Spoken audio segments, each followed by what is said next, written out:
पति ने ही बच्चा समझ 13 साल के देवर से कराया हलाला। फिर देवर ने जो मेरे साथ किया वो जानकर आपके भी होश उड़ जाएंगे।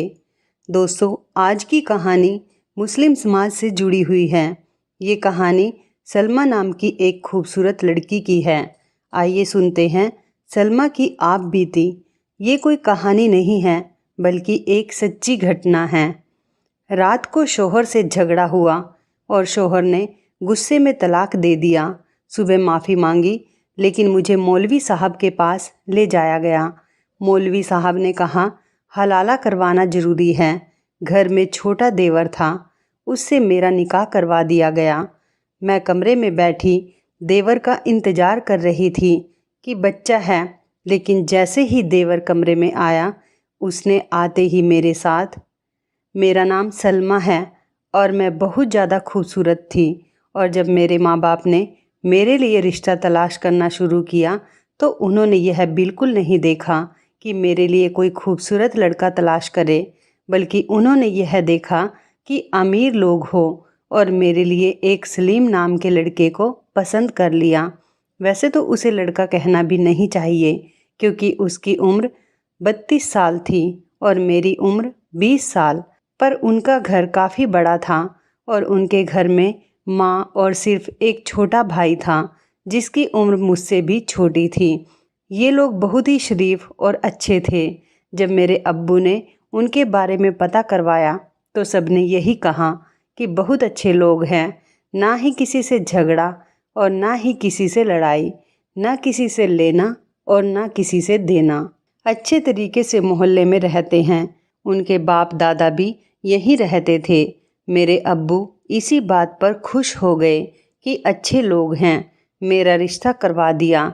मुझसे एक दफ़ा पूछा, लेकिन मैं क्या कर सकती थी क्योंकि मैं तो किसी और को भी पसंद नहीं करती थी। शादी वाले दिन ही मेरे शोहर ने मुझे बुरा भला कहना शुरू कर दिया कि मेरे घर वालों का ख्याल रखना और मेरा छोटा भाई मेरे लिए औलाद जैसा है। वो मेरे से काफ़ी छोटा है। मैंने उसे बाप की तरह पाला है क्योंकि जब वह 2 साल का था तो मेरे वालिद साहब इस दुनिया से चले गए थे, इसलिए तुम्हें उसका बहुत ज़्यादा ख्याल रखना है। मेरे देवर की उम्र 15 साल थी और वो वाकई बहुत मासूम था। उसकी उम्र 15 साल ज़रूर थी लेकिन उसकी अक्ल 8 साल के बच्चे जैसी थी। वह मेरे आने से बहुत ज़्यादा खुश था। कहता कि भाभी आप बहुत ज़्यादा प्यारी हैं। मुझे तो पता ही नहीं था कि मेरी भाभी बहुत ज़्यादा प्यारी होंगी। वो मेरे लिए अक्सर अपने स्कूल से चीज़ें लेकर आया करता था। मुझे मोबाइल में बहुत चीज़ें दिखाता और मेरे साथ मजाक भी किया करता था। वह बिल्कुल मेरे भाई जैसा था। उसका नाम साहिल था। कभी मैं देखती तो वह छोटे बच्चों की तरह आइसक्रीम खा रहा होता तो कभी गेम खेल रहा होता। जब बाहर आइसक्रीम वाले की आवाज़ आती तो बाहर भाग जाता। मुझसे पूछता कि आपके पास पैसे हैं, तो मैं भी उसे पैसे दे दिया करती। मेरा शोहर मुझे खर्च देता था। मेरे लिए हर महीने 4 जोड़े कपड़े बनवाता था। मेरी ज़िंदगी अच्छी चल रही थी, लेकिन मेरे शोहर के अंदर मेरे एहसास की कमी होने लगी क्योंकि जब हम शादी में जाते हैं तो लोग कहते हैं कि कितनी प्यारी बीवी मिली है तुम्हें। वाह, तुम्हारी तो किस्मत बहुत अच्छी है। कहीं तुम परिंदों को पानी तो नहीं पिलाते थे जो तुम्हें इतनी खूबसूरत बीवी मिल गई। मेरे शोहर के एक दोस्त ने तो मजाक में यह भी कह दिया कि लंगूर के हाथ में अंगूर आ गया। मेरे शोहर उस टाइम तो मुस्कुरा दिए, लेकिन बाद में उसका मूड खराब हो गया। इसके बाद मुझे मेरे शोहर ने कहना शुरू कर दिया कि तुम ज़्यादा तैयार होकर मत जाया करो। तुम्हें ज़्यादा तैयार होने की ज़रूरत नहीं है। तुम बगैर मेकअप के ही अच्छी लगती हो।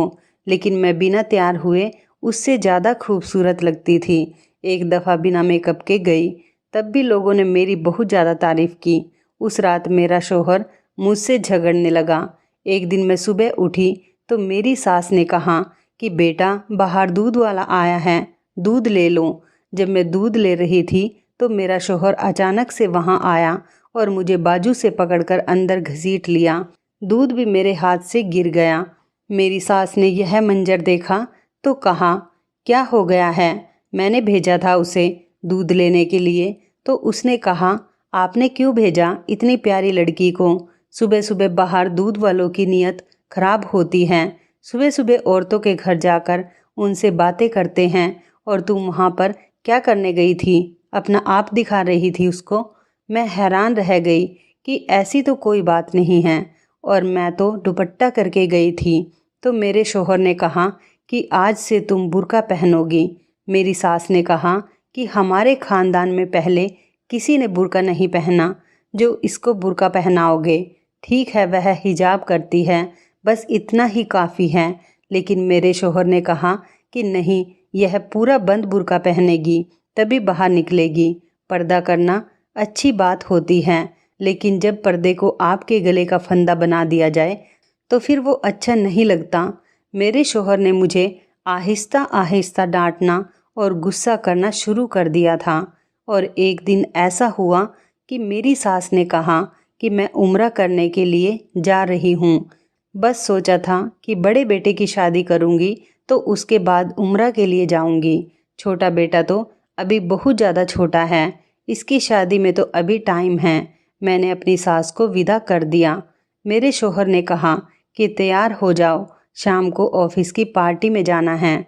सब लोग अपनी बीवियों को लेकर आ रहे हैं। मैं थोड़ा बहुत तैयार हो गई, लेकिन जब पार्टी में गई तो सबकी नज़र मुझ पर ही थी। यहाँ तक कि मेरे शौहर के बॉस ने भी मेरी तारीफ़ की। मेरे शौहर को बड़ा ही गुस्सा आ रहा था। जब घर आई तो मेरे शौहर ने कहा कि मेरा बॉस किसी की भी तारीफ़ नहीं करता, उसके आगे अपना सिर काट कर भी रख दो तब भी नहीं। और तुम्हारे पीछे कैसे घूम रहा था, आगे पीछे हो रहा था, बड़ी तारीफ़ें कर रहा था तुम्हारी। मैंने कहा कि इसमें क्या बुरी बात है। मेरे शौहर ने डांटना शुरू कर दिया। मैं भी तंग आ गई थी। मेरे शौहर ने कहा, आज से तुम जरा सा भी मेकअप नहीं करोगी।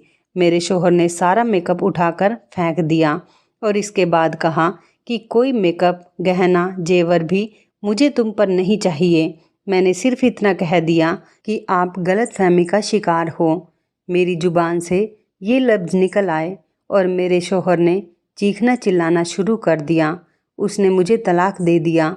अपने शौहर के मुंह से 3 दफ़ा तलाक सुनकर मैं हैरान रह गई और ज़मीन पर बैठ गई और फिर मैं बेहोश हो गई। होश आया तो मेरा शौहर मेरे करीब बैठा था। मैंने कहा कि दूर रहिए, आप मुझे तलाक दे चुके हैं। मैं बुरी तरह रोने लगी तो मेरे शौहर ने कहा कि नहीं, ऐसे तलाक नहीं होता, हमारा तलाक नहीं हुआ है। लेकिन मैं मुतमईन नहीं थी। सुबह हम लोग मौलवी साहब के पास गए तो उन्होंने कहा कि तलाक हो गया है, क्योंकि तुमने 3 दफ़ा कहा और औरत ने सुन लिया। अब हलाला करना पड़ेगा, नहीं तो यह तुम पर हराम हो चुकी है। मैंने कहा कि कोई हलाला नहीं करना, मैं अपने घर जाऊंगी। मेरा शौहर मेरे कदमों में बैठ गया और माफ़ी मांगने लगा कि मुझसे गलती हो गई, मुझको माफ़ कर दो, मैं तुम्हारे बगैर नहीं रह सकता। अभी तो हमारी शादी को 1 साल भी नहीं हुआ। मैंने कहा कि यह सब तो आपको पहले सोचना चाहिए था ना। मेरा शौहर बार बार मुझसे गुजारिश करने लगा कि मुझे माफ़ कर दो, तुम्हारा कोई कसूर नहीं था, तुमने कोई बेवफाई नहीं की थी और बद किरदार भी नहीं थी। मैं गुस्से में था और मेरा गुस्सा तुम पर निकल गया। मैं क्या करूं, मर्द से भी तो गलती हो सकती है ना। जब हम लोग वापस आए तो मेरी आंखों में आंसू थे। मेरे देवर ने देख लिया। मैं एक कमरे में आ गई। मैंने अपने शौहर से कहा कि अब आप इस कमरे में नहीं आ सकते, मैं जा रही हूँ। और मैं अपना सामान पैक करने लगी। मेरा शौहर बच्चों की तरह रोने लगा और उसने कहा कि तुम्हारे साथ भी तो बुरा होगा जब तुम 6 महीने बाद जाकर यह सबको बताओगी कि तुम्हारा तलाक हो गया है। तो क्या तुम्हारे घर वाले तुम्हें घर में बिठा लेंगे? क्या तुम्हारी फिर से शादी नहीं करेंगे? तुम्हें दोबारा फिर से किसी से तो शादी करनी होगी ना। तो तुम मुझसे दोबारा शादी क्यों नहीं कर सकती? मैं अपने शौहर से बहुत ज़्यादा मोहब्बत करती थी। मैंने कहा कि मैं यह सब नहीं कर सकती। यह सज़ा आप मर्दों को दी गई है, लेकिन दरअसल यह औरतों के लिए भी सज़ा ही है। इसमें मेरा क्या कसूर है? तलाक तो आपने दिया है, तो सज़ा मैं क्यों लूँ? आपको तो कुछ भी नहीं होगा। और मेरे शौहर ने तो मेरा पीछा ही नहीं छोड़ा, बार बार मुझसे गुजारिश करता रहा। फिर मैंने कहा कि हलाला किसके साथ करवाएंगे, कौन है हलाला करने के लिए। तो अचानक से कमरे के दरवाजे पर दस्तक हुई और मेरा देवर अंदर आया। उसने कहा कि भाभी को क्या हुआ, रो क्यों रही हैं? मैंने उन्हें रोता हुआ देखा। और आप लोग लड़ाई झगड़ा क्यों कर रहे हैं? मेरे शौहर ने देवर को समझा बुझाकर बाहर भेज दिया और खामोश हो गया। और इसके बाद कहा, अपने भाई के साथ तुम्हारा हलाला करवा लूँगा। वैसे भी बच्चा है, उसे इन सब चीज़ों की समझ नहीं है। मुझे नहीं पता था कि यह सब क्या हो रहा है। मुझे यह भी नहीं पता था कि हलाला किस तरह होता है। मेरी ज़िंदगी मेरे शौहर के हाथों खिलौना बन चुकी थी। वह जो चाह रहा था वह मेरे साथ करता जा रहा था। मेरी सास घर पर नहीं थी। मेरे शौहर ने कहा कि यह बात किसी को भी पता नहीं चलनी चाहिए, ना ही तुम्हारे घर वालों को और ना ही मेरी मम्मी को। मम्मी को अभी उधर कुछ और दिन रहना है, क्योंकि वहाँ हमारे कुछ रिश्तेदार भी रहते हैं। मम्मी के आने तक यहाँ सब कुछ ठीक हो जाएगा। कुछ दिन यूं ही गुजर गए और फिर मेरे शौहर ने आखिर मुझे मना ही लिया, क्योंकि यह मामला सिर्फ मेरा नहीं था, मेरे माँ बाप की इज्जत का भी था। मेरे पीछे 4 बहनें बैठी थी। अगर मैं भी चली जाती तो लोग मेरी बहनों के रिश्ते भी नहीं लाते कि बड़ी बहन 6 महीने बाद तलाक लेकर वापस आ गई है। कहते हुए अफसोस होता है, लेकिन अगर औरत विधवा हो जाए तो यह समाज उसे इतना बुरा भला नहीं कहता। लेकिन अगर औरत को तलाक हो जाए तो फिर समाज यही कहता है कि औरत ने कोई बात की होगी, जुबान चलाई होगी, बात नहीं मानी होगी, वरना मर्द क्यों तलाक देगा। जबकि मेरे शौहर ने मुझे जो तलाक दिया था सिर्फ अपने एहसास एक कमतरी के लिए दिया था। मैंने अपने शौहर को सुबह कह दिया कि मैं हलाला करने के लिए तैयार हूँ। सारी रात मैं सोच रही थी कि घर की बात घर में ही रह जाएगी। वैसे भी कोई किसी को खुशी खुशी तलाक नहीं देता। गुस्सा या कोई परेशानी होती है तभी इस तरह का काम करता है। मेरा शौहर बहुत ज़्यादा शर्मिंदा था, मुझसे बार बार माफ़ी मांग रहा था। मेरे पैरों में भी बैठ गया कि मुझे माफ़ कर दो। उसने दोनों हाथों से मेरे पैर पकड़े हुए थे। मैंने उसे माफ़ कर दिया और कहा कि ठीक है, मैं तुम्हारी बात को मान लेती हूँ, सिर्फ इसलिए कि मेरे माँ बाप और मेरी बहनों की भी इज्जत का सवाल है। लेकिन इस बात की क्या गारंटी है कि तुम दोबारा ऐसा नहीं करोगे। मेरे शौहर ने कहा कि दोबारा ऐसा कभी नहीं करूँगा, खुदा की कसम खाकर कहता हूँ। इस टाइम मैं यह नहीं जान पाई कि उसने मुझसे निकाह भी तो खुदा की कसम खाकर ही किया था। मैंने शौहर को कहा कि आप देवर को किस तरह से समझाएंगे। उसका नाम साहिल था, वह बच्चा था। मेरे शौहर ने कहा कि मैं उसको समझा दूंगा, और वैसे भी बच्चा है, तुम्हें डरने की ज़रूरत नहीं है, कुछ भी नहीं होगा, बस हलाला पूरा हो जाएगा और इसके बाद तुम दोबारा से मेरे निकाह में आ जाओगी। मेरे शौहर ने मेरे देवर को समझाकर उसके साथ मेरा निकाह करवा दिया। मैं इस वक्त किस हालात से गुजर रही थी यह मैं ही जान सकती थी। जिस लड़के को अपना छोटा भाई समझती थी, उसको एक बच्चा समझती थी, आज उसके साथ मेरा निकाह हो रहा था। यह बात कानो कान किसी को भी खबर ना हो, इसलिए मेरा शौहर हर बात का ख्याल रख रहा था। उसके साथ उसका एक दोस्त भी था जो उसका साथ दे रहा था, और वही गवाह भी था, और बाकी के गवाह भी वही लेकर आया था। उसने कहा कि बहुत अच्छा ख्याल है, सबसे गलती हो जाती है, कोई बात नहीं, उसके लिए तो ये गलती बहुत आसान थी। मर्द के लिए तो गलती करना भी आसान और गुनाह करना भी आसान है, और औरत के लिए तो उसकी मजबूरी को भी गुनाह बना दिया जाता है। मेरे देवर के साथ मेरा निकाह हो गया और रात को मैं अपने कमरे में बैठी थी। जब मेरा देवर कमरे में आया, मेरे शौहर ने पहले ही मुझे कह दिया था कि डरने की ज़रूरत नहीं है, उसे कुछ भी नहीं पता। मैंने उसे थोड़ा बहुत समझा दिया है, लेकिन तुम बिल्कुल भी परेशान मत होना। मेरे दिल में भी ऐसी कोई बात नहीं थी। जब वह कमरे में आया तो मैंने उससे कहा कि तुम चुपचाप सो जाओ, मुझे भी नींद आ रही है। वह आकर उस जगह पर बैठ गया जहाँ पर मेरा शौहर सोया करता था। मैं बेड पर एक दूसरे किनारे पर बैठी थी। मुझे नींद कहाँ आ रही थी, लेकिन थोड़ी देर के बाद इस कमरे में कुछ ऐसा हुआ कि मैं हैरान और परेशान रह गई। मेरे देवर ने मेरा हाथ पकड़ा तो मैंने कहा कि ये क्या बदतमीजी है। उसने कहा कि जब भाई तुम्हारा हाथ पकड़ते थे तो क्या हुआ, बदतमीजी करते थे। मैंने कहा कि वो मेरा शौहर है। उसने कहा कि वह तुम्हारा शौहर नहीं है, मैं तुम्हारा शौहर हूँ। अभी अभी मेरे साथ तुम्हारा निकाह हुआ है, 4 गवाह के साथ। मौलवी साहब ने हमारा निकाह पढ़ा है और तुमने खुद कबूल किया है। मैंने कहा कि ये निकाह नहीं, हलाला है। तो उसने कहा कि मेरे लिए तो यह निकाह है और मुझे छोटा बच्चा नहीं समझना। मैंने अपने शौहर को आवाज़ देने के लिए मुंह खोला तो मेरे देवर ने चुप करा दिया। उसने कहा कि अगर तुम्हारी आवाज़ यहाँ से बाहर निकली तो तुम्हें जान से मार डालूँगा। मेरी गलती थी जो मैंने उसे बच्चा समझा। जिसका भाई इस तरह का था वह खुद कैसे मासूम हो सकता था, जिसने अपनी बीवी को छोटी सी बात पर तलाक दे दिया और फिर उसका हलाला अपने ही भाई के साथ करवा रहा था, वह भी बिना इजाज़त पूरी किए। ऐसा शख्स भी अपने भाई को क्या सिखाएगा। सुबह हुई तो मैं बिल्कुल चुपचाप थी, पत्थर की मूरत की तरह बैठी थी। अपने शोहर को सब कुछ बता दिया था। उसने कहा कि मैं उसकी जान ले लूँगा। मैंने कहा कि उसकी जान क्यों लेते हो, अपने आप की जान ले लो और उससे पहले मुझे भी मार डालो, क्योंकि यह सब तुम्हारी ही वजह से हुआ है। मेरा शोहर भी बेबस हो गया। उसने कहा कि बस अब मैं उससे कहता हूँ कि वह तुम्हें तलाक दे दे, पर मेरे देवर ने तलाक देने से इनकार कर दिया। मेरा शोहर उसे मारने के लिए आगे बढ़ा तो उसने भी मारने की कोशिश की। बहुत बड़ा तमाशा बन गया। मेरी सास अचानक से आ गई, जो हमें हैरान करने के लिए जल्दी आ गई थी, लेकिन अपने दोनों बेटों को मेरे लिए लड़ता देखकर हैरान रह गई।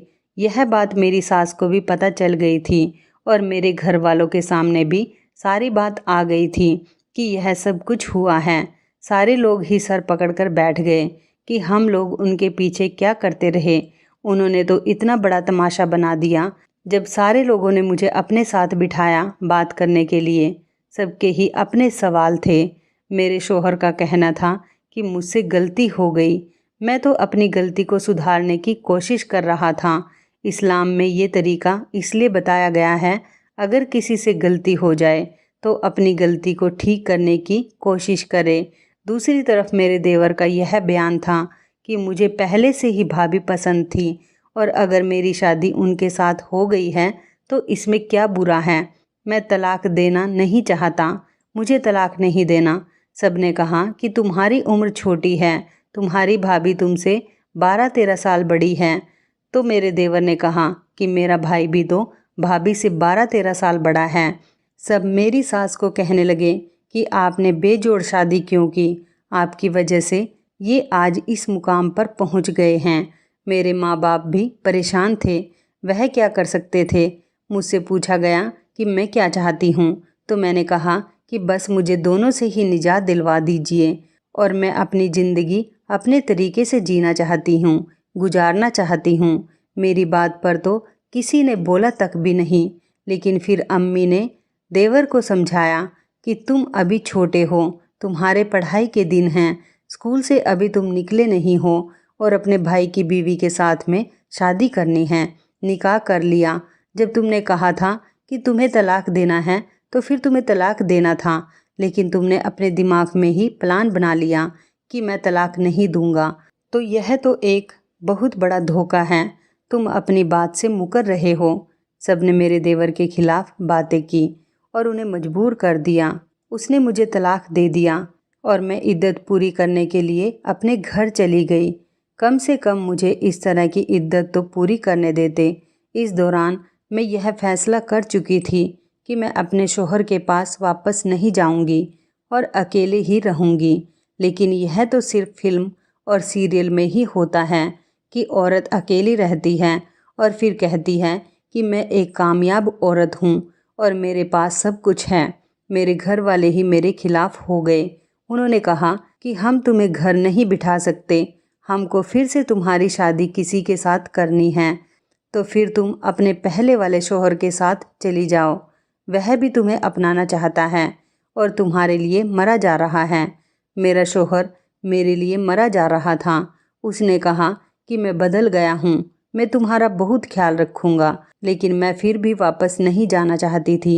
लेकिन मेरे माँ बाप ने मुझे ज़बरदस्ती घर से बाहर निकाला। उन्होंने कहा कि हम तुम्हें घर में नहीं रख सकते, तुम हमें अपना ऑप्शन ना समझो, तुम्हारा शौहर ही तुम्हारा ऑप्शन है। बड़ा अफसोस हुआ मुझे और इस बात पर भी यकीन हो गया कि औरतों का तो कोई घर ही नहीं होता और मर्द के बिना औरतों की कोई इज्जत नहीं होती, चाहे वह बाप हो, बेटा हो, भाई हो या फिर शौहर हो। अगर उसके साथ कोई मर्द नहीं है तो उसकी कोई इज्जत नहीं। मैंने अपने घर वालों को कुछ नहीं कहा। मैंने अपनी ज़ुबान पर ताला लगा लिया और फिर से मेरे शौहर के साथ ही मेरी शादी कर दी गई। हम अब दोनों फिर से एक मियाँ बीवी हो गए थे। लेकिन मेरे शौहर ने कहा कि मैं इस घर में नहीं रहूँगा, अपनी बीवी को लेकर अलग हो जाऊँगा। इस बात पर मेरी सास ने शोर मचाया, लेकिन मेरे शौहर ने किसी की भी बात ना सुनी। उसने एक किराए पर घर ले लिया और मुझे वहाँ पर शिफ्ट करवा दिया। हम घर वालों से काफ़ी दूर हो गए थे, मुलाकात भी बहुत कम होती थी। मैं पहले जैसी नहीं रही थी, बात बात पर रो रही थी। रात को मुझे बुरे बुरे ख्वाब आते थे। मेरा शौहर भी मुझको लेकर बहुत परेशान रहता। लेकिन एक अजीब बात थी कि मेरा शौहर बदल गया था और मेरा बहुत ज़्यादा ख्याल रखता था। मुझे किसी भी बात से मना नहीं करता था। मुझे कहता है कि बस तुम खुश रहो, मुझे और कुछ भी नहीं चाहिए। मुझे बहुत बड़ा सदमा लगा था। मेरे शौहर ने मुझे डॉक्टर को दिखाया और मुझे ठीक होने में 2 साल लग गए थे। डॉक्टर ने कहा था कि इन्हें बहुत बड़ा सदमा लगा है, इनको खुश रखने की कोशिश किया करें। और अब मैं 2 साल के बाद ठीक हो गई थी। दोस्तों, ये थी सलमा की आप बीती। आप इस कहानी के बारे में क्या कहना चाहेंगे? क्या इस्लाम धर्म में ये सब बातें सही होती हैं या इन रस्मों का विरोध करना चाहिए? अपने उत्तर कमेंट बॉक्स में ज़रूर बताएं, हमें इंतज़ार रहेगा। तो इस कहानी के बारे में आपकी क्या राय है, कमेंट करके ज़रूर बताइएगा। दोस्तों, आपको हमारी ये मज़ेदार कहानी कैसी लगी, आप हमें कमेंट बॉक्स में ज़रूर बताएं। यदि आपके पास भी ऐसी कोई प्यारी सी कहानी है या फिर ऐसी कोई कहानी जिससे कुछ शिक्षा मिले, तो आप हमारे साथ उसको ज़रूर शेयर करें। दोस्तों, यदि आपको हमारी ये वीडियो अच्छी लगे तो आप हमारी इस वीडियो को लाइक शेयर ज़रूर करें और ऐसी ही दिल को छू लेने वाली प्रेरणादायक कहानियाँ सुनने के लिए हमारे चैनल को भी सब्सक्राइब करें। यदि आप हमें फेसबुक पर देख रहे हैं तो आप हमारे फेसबुक पेज को लाइक और फॉलो ज़रूर करें। तो दोस्तों, फिर मिलते हैं ऐसे ही ज़बरदस्त कहानी या टिप्स के साथ नई वीडियो में। तब तक के लिए आप सभी का धन्यवाद। आप सभी अपना ख्याल रखना। आपका दिन शुभ व मंगलमय हो।